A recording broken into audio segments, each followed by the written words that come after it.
시기 질투 버리고 서로 사랑하는 우리 신도교 공동체가 될 수 있기를 주의 이름으로 축원합니다. 왜 불이 안 들어와요? 차단기 내려온 거 아니에요? 거기 불 켰어요 뒤에 다?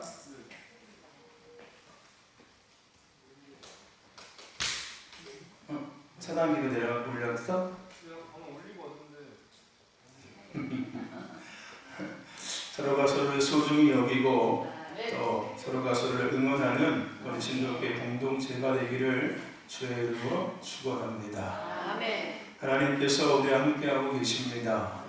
하나님께서 예배하는 것 가운데 함께하셔서 하나님의 뜻을 이루고 계심을 믿습니다. 하나님은 역사의 주관자이시죠. 그 역사의 주관자이신 하나님께서 지금도 역사하고 계심을 믿습니다. 할렐루야. 어떤 사람들 가운데 역사하신다고요? 예배하는 자들 가운데, 기도하는 자들 가운데 하나님은 역사하고 계십니다.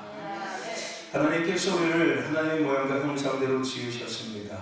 그리고 하나님께서는 우리에게 특별한 권세를 위임해 주셨지요.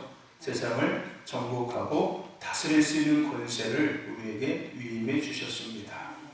여러분 그것을 누리고 계십니까? 그것을 누리시고 쓰시길 주의 이름으로 축원합니다. 하나님께서는 이 세상을 우리가 정복하고 다스리고 번성하며 생육할 수 있는 권세를 위임해 주셨습니다. 세상에 우리가 정복당하고 사는 게 아니라 세상에 우리가 영향 속에 살아가는 것이 아니라 우리는 세상 가운데 하나님께서 세상을 지으신 것들을, 하나님께서 세상의 주관자이신 것들을 드러내고 선포하고 증거하기 위해서 할렐루야 하나님 우리를 지으셨고 또 그것을 우리가 감당할 수 있도록 정복하고 다스리고 생육하고 번성할 수 있는 권세를 우리에게 주신 거예요. 할렐루야. 정복당하지 마시고 정복하는 자가 되시고 다스림을 당하지 마시고 다스리는 자가 되시기를 축원합니다. 죄에 정복당하지 마시고 죄를 다스리는 자가 되세요. 세상에 정복당하지 마시고 세상을 정복하시는 자가 되십시오. 할렐루야. 그것은 하나님 우리에게 주신 권세입니다. 우리에게 그 권세를 주셨어요. 할렐루야. 그것을 우리에게 다시금 확정시켜 주시기 위해서 예수님을 십자가에 내어주셨고요. 다시금 우리에게 재확증시켜 주신 거였어요. 예수님께서 죄와 사망과 질병과 원수와 모든 권세들을 이기셨지 않습니까? 할렐루야. 그 예수님의 이기심이 누구에게 있다? 누구에게 있다? 나에게 있어요. 예수님은 십자가에서 죄를 이기셨고 사단 마귀를 이기셨고 질병을 이기셨습니다. 하물며 죽음도 이기셨어요. 할렐루야. 그래서 우리가 예수를 믿음으로 말미암아 우리도 이길 수 있는 자가 되기 시작하는 거예요. 세상에 무엇을 가져서 내가 그것을 이기는 것이 아니라 예수를 믿음으로 말미암아 할렐루야. 예수님을 통해서 우리는 죄도 이길 수 있고 죽음도 이길 수 있고 사단 마귀 귀신도 이길 수 있는 겁니다. 할렐루야. 그게 예수 믿는 사람들의 특권이고요. 할렐루야. 그게 저와 여러분이 믿으시는 주의를 축원합니다. 할렐루야. 오늘의 본문 말씀을 통해서 함께 하나님 주신 은혜를 함께 나누기를 원합니다. 여러분 우리가 세상을 살아가면서 가장 위험한 것이 무엇인지를 우리 한번 생각해 볼 필요가 있습니다. 가장 위험한 것이 과연 무엇일까? 오늘 본문의 주인공은 사울왕입니다. 사울왕은 이스라엘의 초대 왕이었습니다. 하나님은 사울을 하나님께서 직접 지명하셨고 그에게 기름을 부으셔서 이스라엘의 첫 번째 왕으로 세워주셨습니다. 우리가 잘 아는 것처럼 사울의 신분은, 사울의 배경은 그렇게 썩 좋지만은 않은 신분과 배경이었습니다. 사울은 가장 작은 지파에 속했던 사람이었고 또한 가장 비천한 처지와 환경과 조건을 가졌던 사람이 사울이었습니다. 하지만 하나님은 그를 택하셨고 세우셨고 하나님은 사용하셨습니다. 무엇을 우리가 생각해 볼 수 있는 겁니까? 우리가 하나님의 손에 붙들린다면요, 마른 막대기가 능력의 지팡이가 되고, 할렐루야, 어부가 제자가 될 수 있다는 거예요. 조건과 환경이 결코 우리에게 우선순위는 아니라는 겁니다. 세상에서는 내가 가진 조건과 스펙과 어떤 환경들이 세상에서는 우선순위입니다. 하지만 주 안에서, 예수의 손 안에서는 세상에서 이야기하는 스펙이나 환경과 조건들은 두 번째예요. 그것은 우리에게 우선순위는 아닙니다. 가장 중요한 것이 뭐라고요? 나를 하나님께 드릴 준비가 되어 있냐가 우선순위예요. 할렐루야. 공부를 많이 한 것도 우선순위가 아니고, 내가 뭐 성품이 좋은 것도 우선순위가 아니고, 내가 뭐 외형적으로 그렇게 뭐 훤칠하고 뭐 멋진 것도 우선순위가 아니고, 하나님 앞에 가장 우선순위는 뭐라고요? 내가 하나님께 내 마음을 드릴 준비가 되어 있냐가 가장 먼저라고요. 하나님은 다윗에게 그것을 이야기하셨지요. 다윗을 통해서 우리에게 그것을 다시금 말씀해 주셨어요. 하나님은 뭘 보신다고요? 마음의 중심을 보시는 분이시다. 하나님은 사람을 외모로 택하지 아니하시고 그 사람의 마음의 중심을 보시는 분이시다. 그게 뭘 얘기하는 거예요? 내 마음이 나를 하나님께 내가 드릴 준비가 먼저 되어 있냐는 거예요. 그럴 때 하나님께서는 그 사람을 택하시고 하나님께서는 그 사람을 사용하신다는 겁니다. 그게 하나님의 첫 번째 조건이에요. 할렐루야. 신동숙 권사님이 하나님께 마음을 드릴 준비가 되어 있는지를 가장 먼저 하나님은 보신다는 거예요. 권사이기 전에, 집사이기 전에, 어떤 일을 하기 전에 가장 중요한 첫 번째가 뭐라고요? 네가 네 마음을 나에게 줄 준비가 되어 있는지를 하나님은 가장 먼저 확인하시는 거예요. 할렐루야. 그리고 나서 하나님께서 보시는 두 번째는 내 마음에 과연 무엇을 내가 잉태하고 있냐는 거예요. 내가 무엇을 지금 임신하고 있냐는 겁니다. 내가 지금 내 마음에 품고 있는 게 과연 무엇이냐는 거예요. 당연히 그것이 무엇이 되어야 될까요? 하나님의 비전과 하나님의 꿈이 되어야겠지요. 할렐루야. 어쩌면 하나님께서 복합적으로 우리의 마음의 중심을 보신다. 라는 그 이야기는 그거일 거예요. 내가 내 마음을 하나님께 드릴 준비가 되어 있는지, 곧 뭐예요? 내 마음에 지금 내가 무엇을 품고 있는지를 하나님은 확인해 보신다는 거예요. 우리에게 외모도 중요한 게 아니라, 내가 갖고 있는 스펙도 중요한 게 아니라, 환경과 조건도 중요한 것이 아니라, 내가 갖고 있는 경험과 어떤 재능도 중요한 것이 아니라, 가장 하나님 앞에 중요한 것은 뭐라고요? 내 마음을 하나님께 드릴 준비가 되어 있고, 내 안에 지금 무엇을 내가 지금 품고 있냐, 잉태하고 있냐, 임신하고 있냐를 하나님이 가장 먼저 확인하신다는 거예요. 그럴 때 그 사람이 마른 막대기일지라도 하나님께서는 능력의 지팡이로 사용하시고, 그 사람이 어부일지라도 하나님은 제대로 사용하신다는 겁니다. 할렐루야. 오늘 여러분들 주인공이 되시길 저는 축원합니다. 할렐루야. 세상에서는 따져요. 이것을 따지고 저것을 따지고, 이거 있으면 이만큼 따집니다. 하지만 하나님께서는 그것이 우선순위가 아니에요. 내가 먼저 하나님께 드릴 준비가 되어 있냐는 겁니다. 할렐루야. 여러분 사무엘 선지자를 보세요. 한나가 하나님께 기도해서 얻은 아들이 누구였습니까? 사무엘잖아요. 근데 한나가 사무엘을 얻을 때 하나님께 뭐라고 기도했는지 아십니까? 어떻게 해서 기도해서 어떻게 얻은 건지 아십니까? 어떻게 기도했어요? 하나님, 내가 이 아들을 내게 아들 자녀를 주시면은 내가 그 아이를 뭐 한다고 하나님께 바치겠습니다. 드리겠습니다. 삭도를 내지 않고 드리겠습니다. 그렇죠? 그래서 결국은 지켰어요? 안 지켰어요? 지켰어요. 낳자마자 하나님께 바쳤습니다. 그래서 사무엘은 어서 먹고 어서 자라서 어서 컸습니까? 성전에서 먹고 자라고 성장해서 하나님의 귀하게 쓰임받는 선지자가 되었어요. 할렐루야. 아멘. 드렸다는 거예요. 하나님께 한나가 그 아들을 드렸다는 거예요. 그 하나님이 그 아들을 받으셔서 그 아들을 쓰셨다는 겁니다. 뭐가 중요한 거예요? 드림이 중요한 거예요. 내 마음을 먼저 드렸냐를 확인하시는 거예요. 할렐루야. 아멘. 여러분, 여러분의 마음을 하나님께 드리십시오. 그럼 여러분 안에 품은 것들이 내가 원하는 것이 아니라 세상이 요구하는 것이 아니라 하나님의 것들을 품으시기를 주의 이름으로 축원합니다. 하나님의 꿈과 비전을 잉태하시기를 주의 이름으로 축원합니다. 이번 여러분들 가운데 하나님의 꿈과 비전이 잉태되는 은혜가 있기를 주의 이름으로 축원합니다. 할렐루야. 아멘. 그렇게 세워진 왕이 누구였어요? 사울왕이었어요. 그리고 사울왕은 그렇게 세워져서 어떻게 했습니까? 많은 전쟁에서 승리했습니다. 뭐 사울이 승리한 건 아니겠죠. 하나님께서 승리케 하신 거였죠. 그리고 사울이 왕이 돼서 나라를 통치할 때 나라도 번성이 있었습니다. 근데 중요한 것이 뭐예요? 그러는 동안 문제가 생기고 있었다는 거예요. 그렇게 전쟁에서 막 사울이 이기고 나라가 막 풍요로워지는 이 가운데 보이지 않는 영역에서는 문제가 계속 생기고 있었습니다. 어떤 문제? 사울과 하나님과의 관계의 문제가 자꾸 생기고 있었어요. 근데 중요한 것은 뭐라고요? 사울은 그것을 눈치채지 못했다는 거예요.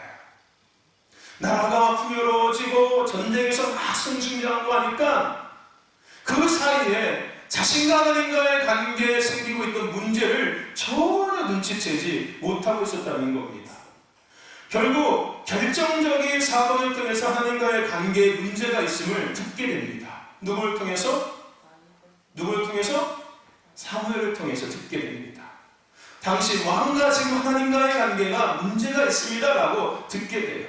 그리고 회복을 위한 권면을 분명히 듣습니다.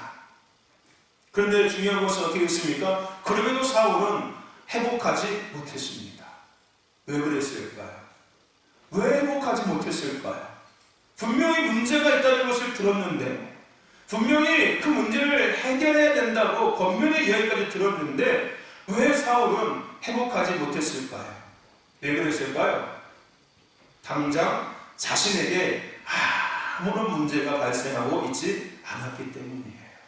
즉 문제가 발생하였지라도 그는 눈치채지 못하고 있었다는 거예요. 사무엘이 얘기 좋지만은 나에게 지금 아무런 문제가 없거든요. 별 문제가 없거든요. 혹시 문제가 있을지라도 뭐 그럴 수 있지라는 생각, 그런 아니라는 생각. 여러분, 근데 사울과 대적인 인물이 한 명 있습니다. 그게 누구였을까요? 다윗이었습니다. 다윗은 우리가 아는 것처럼 다윗도 똑같이 범죄했던 것들이 있었어요. 근데 다윗은 범죄했을 때 즉각적으로 다윗은 죄 앞에 반응합니다. 자기가 범죄했을 때 사무엘이 그것을 이야기할 때 그는 즉각 그 죄 앞에, 하나님 앞에 반응했어요. 그러나 사울은 어땠다고요? 죄로 인해서 모든 것이 엉망진창이 될 때까지 모르고 있었다는 거예요. 결국 문제가 본격적으로 드러나기 시작할 때는 이미 돌이킬 수 없는 상황이 만들어졌고, 오늘 우리가 본문 읽은 말씀처럼 그 결과가 오늘 본문이에요. 버림받고 비참한 삶을 마감하게 되었습니다. 자녀까지 가문 전체가. 그 문제가 있음을 알게 됐을 때는 이미 손쓸 수가 없게 되었다는 거예요. 이와 비슷한 이야기가 엘리와 그의 아들들의 이야기도 마찬가지였습니다. 자녀들이 망가지고 있음에도 엘리는 눈치채지 못했어요. 즉각적으로 아무런 문제가 발생하지 않았기 때문입니다. 나빠지지도 좋아지지도 않았기 때문에 별다른 경각심을 느끼지 못했다는 거예요. 물론 엘리 스스로의 영적인 무감각함도 있었겠죠. 그 얘기가 계획일 거예요. 그러나 이들의 결과도 사울왕에 못지않은 결과가 일어났습니다. 아버지는 의자에 떨어져서 목이 부러져 죽고, 아들들은 전쟁에 나가서 비참하게 죽임을 당했습니다. 죽음 앞에, 심판 앞에 영적으로 얻어졌음을 깨닫는 순간 이미 너무 많은 것이 진전되었음을 알게 됐다는 거예요. 나의 상태를 이미 내가 딱 눈치챈 순간 이미 모든 상황은 정리가 되었다는 거예요. 하나님의 심판의 칼이 이미 깊이 개입하고 있었다는 겁니다. 오늘 말씀 가운데 우리는 이 사울의 삶의 모습을 뒤돌아보면서 우리가 생각해야 될 것이 있어요. 그게 뭐냐면은 우리의 신앙과 삶에 가장 위험한 것이 과연 무엇일까?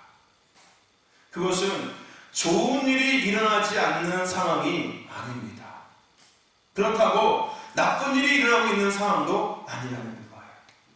그보다 더 앞서서 정말 위험한 것이 뭐냐면은 예배를 드리지 않아도, 기도하지 않아도 아무런 일이 생기지 않거나 역설적으로 오히려 잘 되어지는 거예요. 그게 우리에게 가장 위험한 겁니다. 내가 예배를 드리고 있지 않음에도 불구하고, 내가 기도하지 않음에도 불구하고 나에게, 나의 삶에 아무런 문제가 생기지 않는 것, 그리고 역설적으로 오히려 더 잘 되어지는 것, 이게 우리의 삶에 뭐라고요? 가장 위험한 거예요. 믿음 생활을 하지 않아도 잘 되고, 죄를 짓고 살아도 아무런 문제가 생기지 않는 상황, 이런 상황은 결론적으로 어떤 상황인지 아십니까? 내가 시한폭탄을 들고 살아가고 있는데 모르고 있는 것 같은 상황이에요. 내 품에 시한폭탄이, 내 주머니에 시한폭탄이 들어있는데도 불구하고 나는 모르고 살아가고 있는 상황이라는 거예요. 죄를 져도 아무런 문제가 생기지 않아. 믿음 생활을 제대로 하지 않아도 아무런 문제가 생기지 않고 오히려 더 잘 돼. 예배자를 빠져도 아무런 문제가 안 생겨. 기도하지 않아도 아무런 문제가 안 생겨. 오히려 내 마음이 더 편안해지고 오히려 내 삶이 더 좋아져. 이게 우리의 삶에 어떤 거라고요? 가장 위험한 상황이에요. 내 주머니에 뭐가 있다고요? 시한폭탄이 지금 들어있는 거예요. 여러분, 구약의 끝에 암흑기가 있습니다. 그죠? 말라기 뒤에 뭐가 있어요? 암흑기가 등장합니다. 말라기서에서 하나님은 이스라엘 백성과 성전과 예배와 모든 관계에 대해서 정리를 시작하셨습니다. 그리고 그 정리하신 대로 하나님은 그들 가운데 나타나지 않으십니다. 그 시간이 얼마였다고요? 4년 동안. 그 긴 시간 동안 하나님은 그들 앞에 나타나지 않았습니다. 아무런 반응이 없었다는 거예요. 하나님은 어떤 기도에도, 어떤 예배에도, 어떤 일에도 하나님은 반응하지 않으셨다는 거예요. 그런데 그들은 전혀 그것을 깨닫지 못했다는 겁니다. 비슷한 사건으로 노아의 방주 사건을 생각해 보면 됩니다. 하나님은 홍수 심판을 예고하셨습니다. 그리고 노아는 열심히 준비했어요. 많은 사람들은 노아의 모습을 보았습니다. 그리고 오히려 속박을 했어요. 그런데 그들이 그럴 수밖에 없었던 이유가 있습니다. 왜 그랬을까요? 아무런 징조가 없었기 때문에. 아무런 문제가 없었거든요. 비가, 홍수가 날 뭔가 징조돼 있었으면 그들이 아마 반응했을 텐데 아무런 문제가 없고 오히려 더 평안했고, 오히려 빛이 더 좋았고, 오히려 날씨가 더 화창했고, 마치 그렇게 홍수가 임한다면 뭔가 구름이 먹구름이 몰려다니고 뭔가 막 징조가 있어야 했는데 오히려 아무런 문제가 생기지 않았으니 당연히 노아가 하는 짓은 어떤 짓이었어요? 미친 짓이었다니까요. 그럴 수밖에 없었다는 거예요. 그들이 반응하지 않을 수밖에 없는 상황들이 펼쳐질 수밖에 없었다는 겁니다. 근데 소돔과 고모라도 마찬가지였어요, 여러분. 그 땅에 유황불이 떨어질 걸 누가 상상했겠습니까? 왜요? 아무런 문제가 없거든요. 오히려 자신들은 너무 행복하고 있거든요. 하나님 앞에 죄를 짓고 있음에도 불구하고 우상을 막 섬기고 있으면 음란하고 타겟을 불구하고 그들은 너무 행복하고 너무 좋았거든요. 그러니 그 땅에 유황불이 떨어질 것을 누가 상상을 했겠냐는 거예요. 근데 누구는 알고 있었어요? 누구는 알고 있었습니까? 누구는 알고 있었어요? 네, 무슨 알고 있었어요? 누가 얘기했어요? 하나님께서 말씀해 주셨어요. 하물며 자신의 사이들도 장인의 말을 듣고 비웃었다니까요. 그렇죠? 저 여러분들 중요한 것이 있어요. 우리가요, 앞서 이야기한 것처럼 아무런 일도 일어나지 않는 상황, 그것은 어쩌면 신앙에 암흑기가 찾아온 것일 수 있습니다. 내가 예배를 드리지 않으면도, 기도하지 않으면도 아무런 일들이 생기지 않는 것, 아무런 반응이 없는 것, 내가 잘못된 신앙의 길을 걸어가고 있음에도, 내가 잘못된 믿음의 삶을 살아가고 있음에도 하나님과의 잘못된 관계를 맺고 있음에도 아무런 반응이 일어나지 않고 있는 것, 암흑기가 찾아오는 것이에요. 내 신앙에 암흑기가 찾아오는 겁니다. 그러므로 우리의 삶의 신앙에 진정으로 위험한 현상은 문제가 있는 것보다, 어려움이 찾아오는 것보다 기본과 상식과 원칙이 벗어나고 있음에도 어떤 상황이에요? 가정이 옳지 않음에도 불구하고 아무런 문제가 발생하고 있지 않는 상황이에요. 그게 우리에게 가장 위험한 상황입니다. 그런데 여기서 더 중요하게 생각해야 될 것이 있어요. 그게 뭡니까? 시한폭탄은 반드시 시간이 되면 터진다는 거예요. 이게 가장 중요한 거예요. 단지 지금 터지지 않지만 언젠가는 그 폭탄은 반드시 시간이 되면은 어떻게 된다고요? 뻥! 하고 터진다는 거예요. 그런데 중요한 것이 뭡니까? 그렇게 터지고 나면은 그 피해는 상상 이상으로 나타난다는 거예요. 또한 터진 이상 중도에 멈출 수가 없다는 겁니다. 그게 더 중요한 거예요. 아무런 문제가 일어나지 않는 상황도 위험하지만은 더 중요한 게 뭐라고요? 반드시 그 시한폭탄은 시간이 되면은 터지고, 그것이 터졌을 때는 내가 상상하지 못했던 일들이 펼쳐지는데 그 일은 더 이상 멈출 수가 없다는 거예요. 끝이 나야지만이 멈춰질 수 있다는 겁니다. 여러분, 건물 부실 공사에 대한 이야기 뉴스를 통해서 많이 들어보셨죠? 그죠? 생각해 보세요. 만약에 부실 공사를 하다가 즉각 문제가 생겼다면은 부실 공사를 했을까요? 안 했을까요? 안 했을 거예요. 뭔가를 내가 재료를 잘못 썼을 때 그 잘못 쓴 재료에 대한 증상이 바로바로 나타났다면은 어떤 건물도 부실 공사로 지어지지 않았을 겁니다. 그런데 왜 지어진 거예요?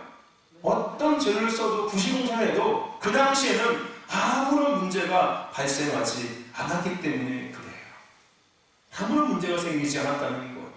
드러나지 않았기 때문에 건물은 결국은 완성되었고, 근데 중요한 게 뭐예요? 결국 시간이 지나면 부실공사를 통해서 건물 붕괴라는 결과가 드러나게 되고 상상할 수 없는 큰 피해와 인명사고가 발생하게 된다는 거예요. 반드시 시간이 지나면은 그 건물은 붕괴될 수밖에 없다는 거예요. 그리고 그 건물이 붕괴될 때 상상할 수 없는 상황들이, 피해가 발생하고 거기에다가 인명사고까지도 발생하게 된다는 겁니다. 저와 여러분들, 기도하지 않고 있는데, 내가 잘못된 신앙의 길을 걸어가고 있는데, 하나님과의 관계가 멀어져 있는데 아무런 문제가 없다고 혹시 안전하다고 하나님이 이해하고 계신다고 혹시 생각하고 계십니까? 착각에서 빨리 벗어나십시오. 착각에서 빨리 벗어나시길 바랍니다. 그리고 지금 당신은 가장 위험한 상태에 있음을 직감하시기를 좀 축원합니다. 할렐루야. 사도 바울은 고난이 유익함이라고 이야기했어요. 그게 무슨 의미인지 아십니까? 고난을 통해서 내가 날마다 성장하고 성숙해지며 겸손해짐을, 하나님의 부르심을 이루는 삶을 포기하지 않고 딴 길로 가지 않고, 할렐루야, 그 하나님께서 원하시는 길을 걸어가게 하는 은혜가 있음을 그가 깨달은 거예요. 내게 고난이 있는 것이 오히려 나에게는 유익함이라는 거예요. 나에게 오히려 문제가 있는 것이 내 신앙에 유익함이라는 겁니다. 우리는 우리의 믿음의 길에 아무런 문제가 없기를 너무나 원하고 있어요. 근데 여러분들, 털어서 먼지 안 나는 것이 있습니까? 세상에는 하나도 없어요. 우리는 죄인이기 때문에 문제가 없다는 것은 말이 안 되는 거예요. 할렐루야. 근데 문제가 없다? 이것은 진짜 큰 문제가 있는 거예요, 나한테. 내가 더 나아가서 믿음의 길을 걸어가고 있는데 아무런 문제가 안 생긴다? 그게 더 이상한 거예요. 왜요? 내가 정말로 믿음의 길을 똑바로 걸어가고 있으면은 원수들은 나를 그냥 둘까요? 절대 그냥 두지 않습니다.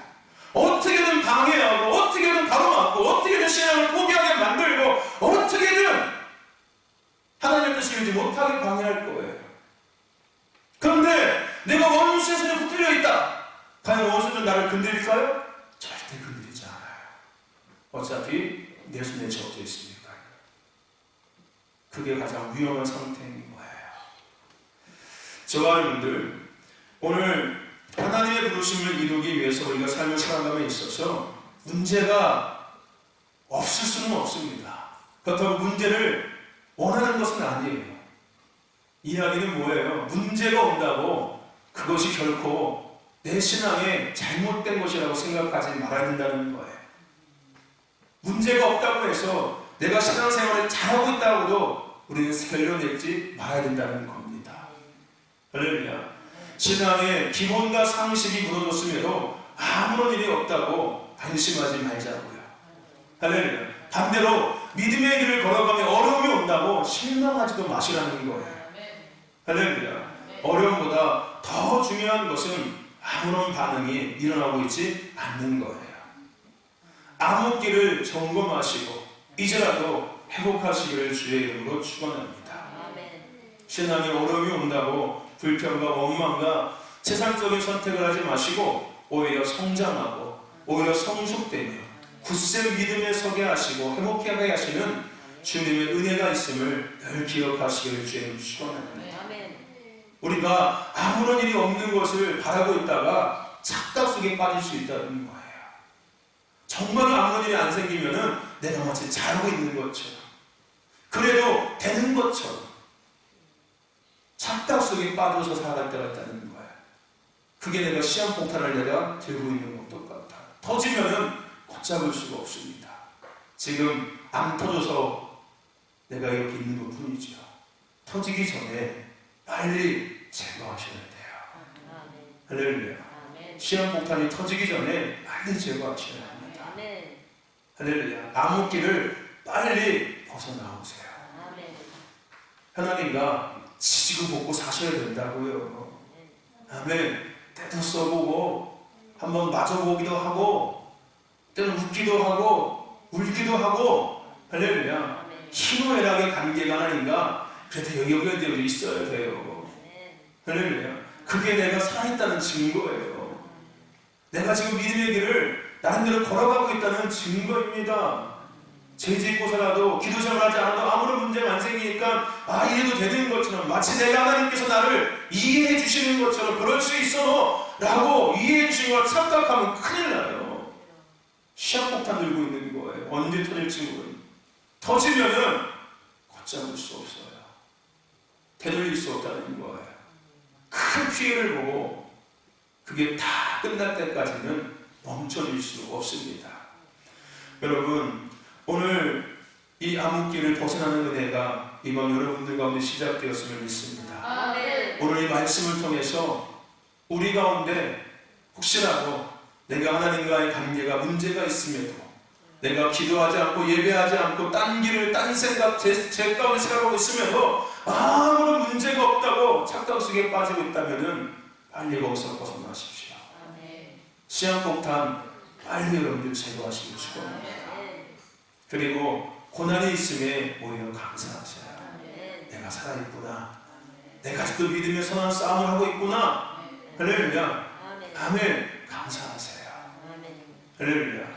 그래서 더 하나님께 귀하게 쓰임받는 복 있는 성도가 되시고 번성케 하는 성도가 되시기를 주님을 축원합니다. 어려움이 있다고 여러분 그거 원망하거나 불평하지 마세요. 할렐루야. 그게 오히려 은혜일 수 있고 기회일 수 있습니다. 그 어려움이 없다면 내가 하나님을 찾긴 하겠습니까? 내가 하나님께 나와 기도하겠습니까? 그렇죠? 우리는 그 어려움만 보지만 그 어려움을 통해서 하나님 나를 만나게 하시고 내가 하나님께 나와서 기도하게 하시고 예배케 하시고 하나님을 바라보게 하시고 하나님께 뭔가 매달리게 하시는 그 하나님의 은혜를 바라볼 수 있어야 돼요. 할렐루야. 아멘. 무슨인지 아십니까? 그것을 깨닫고 이제는 내 삶에 암흑기가 찾아오기 전에 할렐루야. 늘 스스로 깨어서 분별하시고 점검하시고 하나님과의 관계를 날마다 아름답게 유지할 수 있는 저와 여러분 되시기를 주의 이름으로 축원합니다.